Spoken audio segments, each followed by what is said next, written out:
Why people submit without force. You send a message to someone you need something from.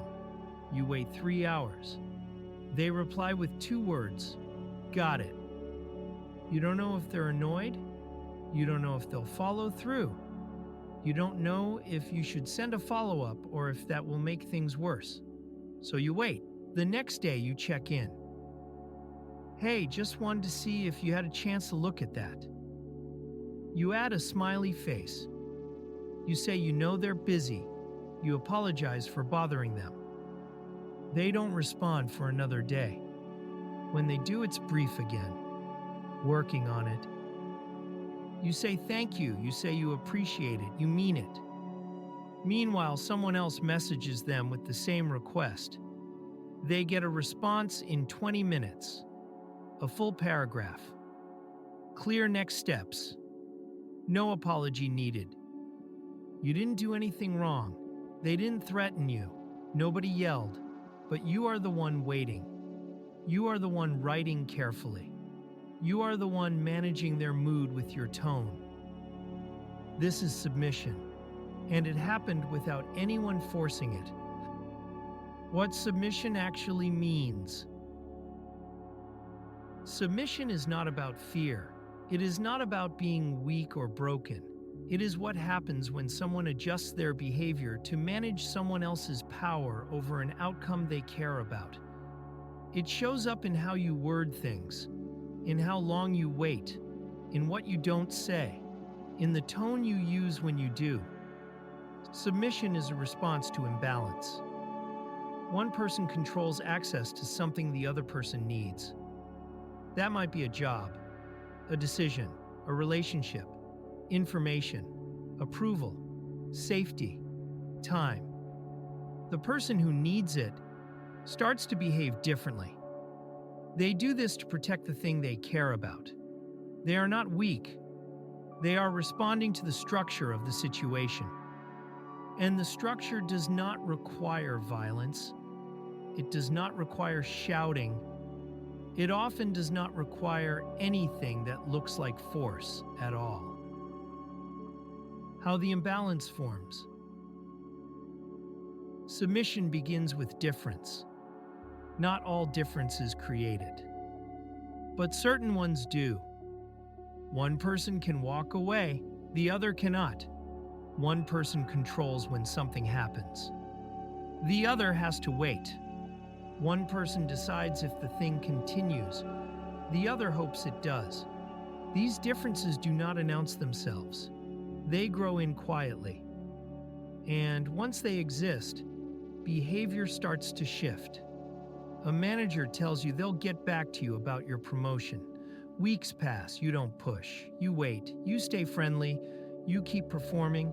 You do not complain in meetings. You manage your face when they praise someone else. Why? Because they control the outcome, and you need the outcome. So you adjust. A partner says they need space. You give it. You don't ask how much. You don't ask when it ends. You text less. You wait for them to reach out. You seem fine when they finally do. You do not mention how long it took. Why? Because you want them to stay. And they are the one deciding if they will. So you adjust. A friend cancels plans twice. You suggest a third time. You offer to drive. You say any day works. You thank them when they agree. You show up early. You do not bring up the cancellations. Why? Because you want the friendship. And right now, they are the one deciding how much effort it gets. So you adjust. None of these people threatened you. None of them insulted you. But in each case, you changed your behavior. You softened your tone. You waited longer. You asked for less. You made it easier for them. This is how submission works. It does not need force. It needs imbalance. How it changes what you say. Once the imbalance exists, language changes. The person with less power begins to manage how they come across. They choose words that will not upset. They avoid phrasing that might sound demanding. They add cushions to their sentences. Hey, just checking in. No rush at all. Whenever you get a chance. Let me know if that works for you. Sorry to bother you. I know you're busy. These are not personality traits. These are adjustments. The person is trying to protect the relationship or the outcome by making their needs sound smaller. The words are not lies, but they are shaped by the imbalance. A woman asks her boss if she can take a day off. She explains why. She offers to move meetings. She suggests coverage. She says she understands if it's not possible. She thanks him before he even answers. Her coworker asks the same boss the same question. He says, "I'm taking Friday off." He does not explain. He does not offer coverage. He assumes it will be fine. Same boss, same request, different behavior. Why? Because they are reading the situation differently. Or because the boss has treated them differently before. Or because one has other job offers and the other does not. The imbalance makes the language different. And the person with more power starts to expect the softer version. They start to hear confidence as aggression. They start to hear clarity as rudeness. They stop noticing when someone is working hard to sound easy. A parent texts their adult child, "Call me when you can." The child calls that night. The parent is happy. The child did what they were supposed to. The child texts the parent, "Can you call me when you're free?" The parent sees it 2 hours later. They text back, "Everything okay?" They do not call. They wait to see if it is urgent. Same request, different response.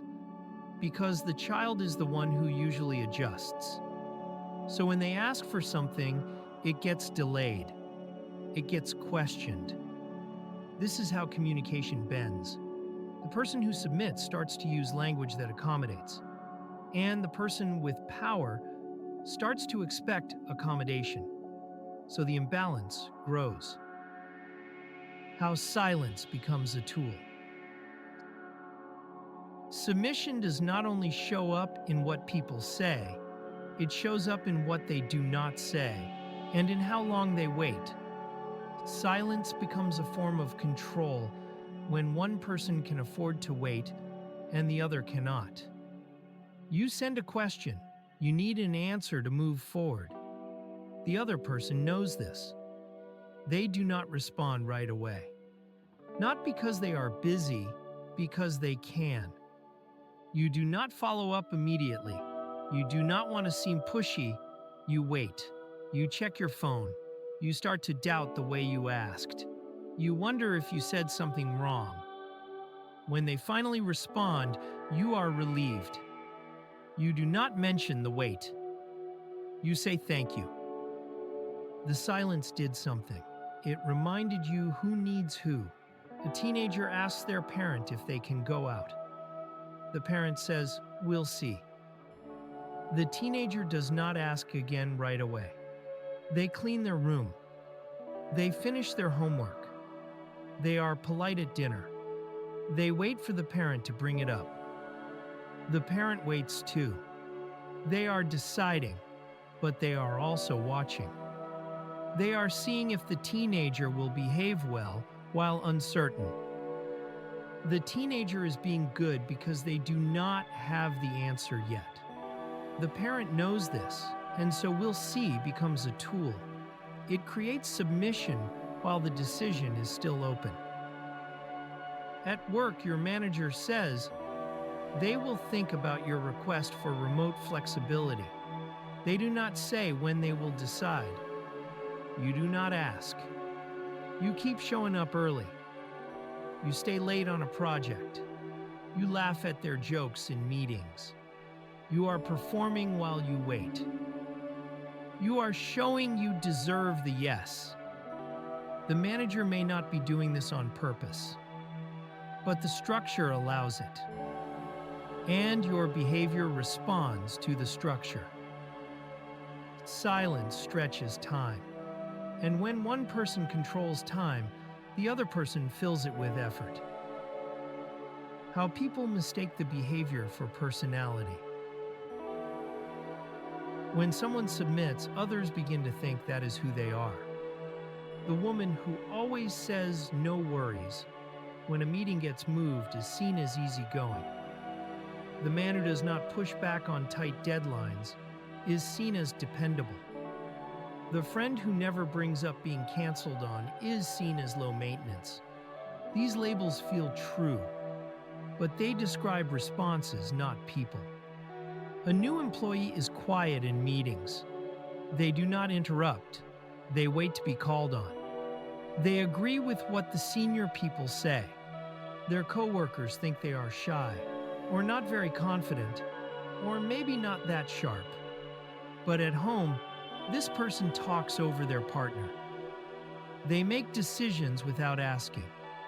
They do not wait for permission. Same person, different behavior. Because the structure is different. At work, they do not have status yet. They are managing how they are seen. They are protecting their job, so they submit. At home, they are the one with more power in the relationship, so they do not. The behavior is not their personality, it is their response to who holds what. A teenager is loud with their friends. They joke. They lead conversations. They make plans. At home, they are quiet. They stay in their room. They say fine when their parents ask how school was. They do not argue. Their parents think they are withdrawn. They worry. They ask if something is wrong. But nothing is wrong. The teenager just knows that at home, their parents control the outcomes they care about. Privacy, permission, money, transportation. So they manage the relationship by being small. They do not push, they do not reveal much. They wait for autonomy. This is not depression, it is adjustment. People mistake submission for personality because behavior is what they see. They do not see the imbalance that shapes it. They do not notice that the same person acts completely different when the structure changes. And so the person who submits gets labeled passive, agreeable, quiet, soft. And the person with power gets labeled too. Strong, direct, confident, natural leader. But these are not traits, they are roles. And roles come from structure. How submission builds on itself. Once someone starts submitting, the pattern often deepens. This happens because the person with power begins to expect the behavior, and the person without power begins to assume that is how they must act to survive. A manager gets used to you saying yes. They stop asking if you have capacity. They just assign the work. They assume you will figure it out. You do figure it out. You stay late. You skip lunch. You do not complain.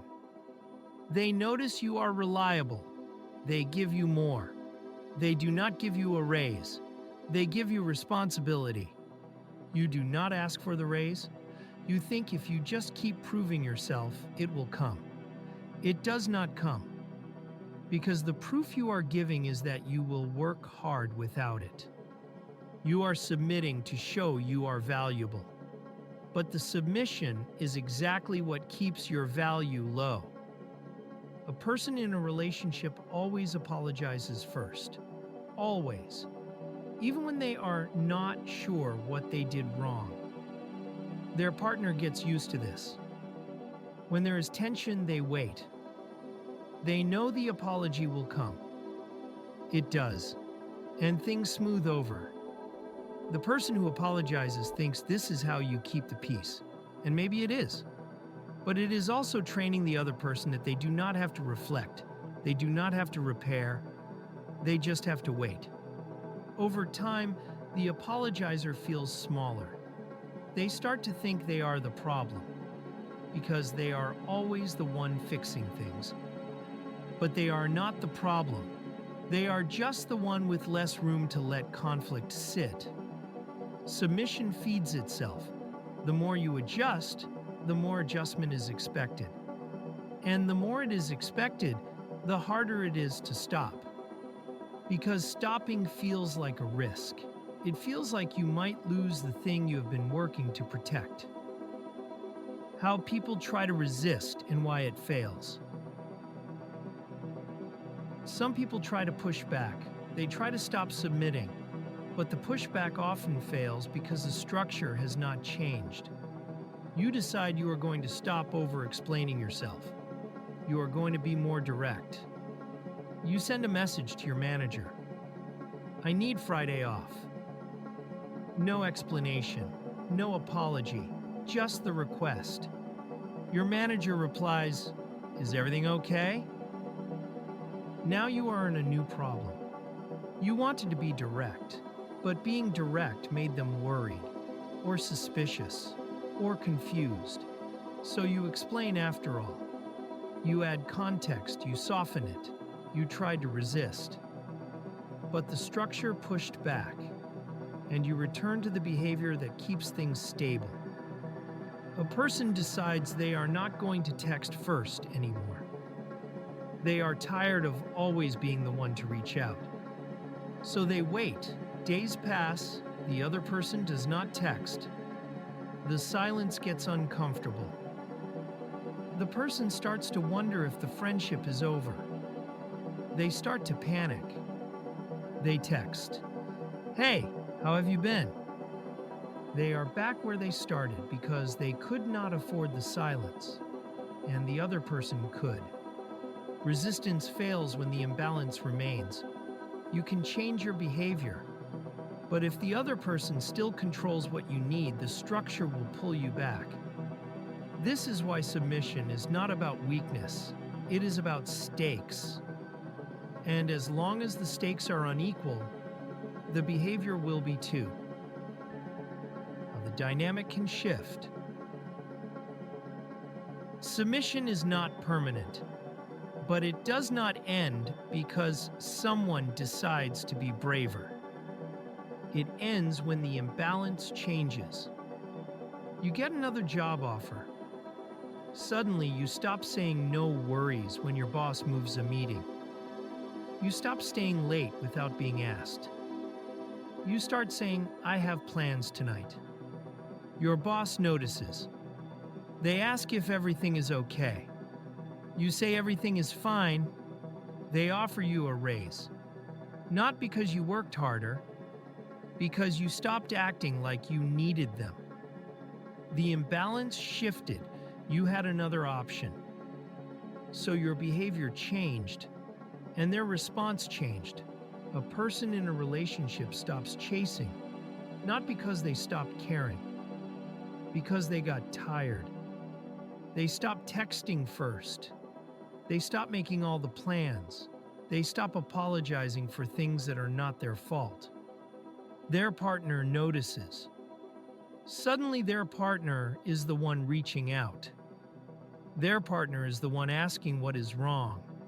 Their partner is the one trying to fix things. The dynamic flipped, not because anyone had a conversation, because the behavior changed, and behavior reveals structure. A teenager turns 18. They get a job. They start paying for their own phone. Their parents still have rules, but the teenager starts to ignore some of them. They come home late. They do not explain where they were. Their parents are upset, but they do not punish the same way, because the teenager is not as dependent anymore. The structure shifted, so the submission faded. These shifts do not always feel good. They are not always safe, but they show that submission is not about who people are. It is about what they can afford to risk. What this means for how you see interactions. Once you notice submission, you see it everywhere. You see it in how people word emails, in who apologizes, in who waits, in who explains themselves and who does not have to. You see it in meetings, the person who always says just to piggyback off that before sharing an idea.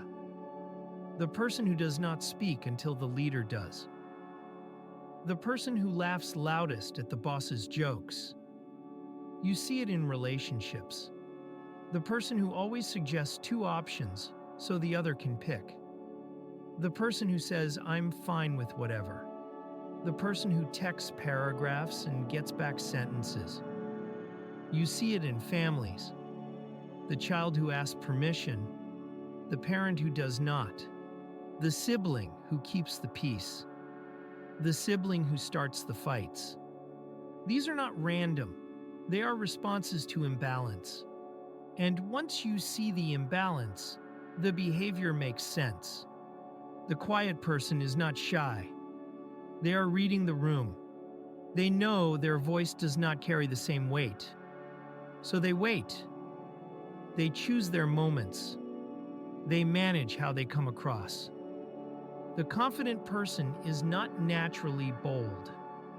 They have learned their ideas get heard. They have seen that when they speak, people listen. So they speak more. Submission is not a flaw. It is an adaptation. People adjust to survive the structures they are in. And those structures are everywhere. You cannot always change them, but you can stop mistaking the behavior for the person. You can stop thinking someone is weak because they apologize a lot. You can start asking what they are protecting. You can stop thinking someone is confident because they do not hesitate. You can start asking what they have that lets them move that way. You can stop judging people for submitting and start noticing what made submission necessary. Closing thought.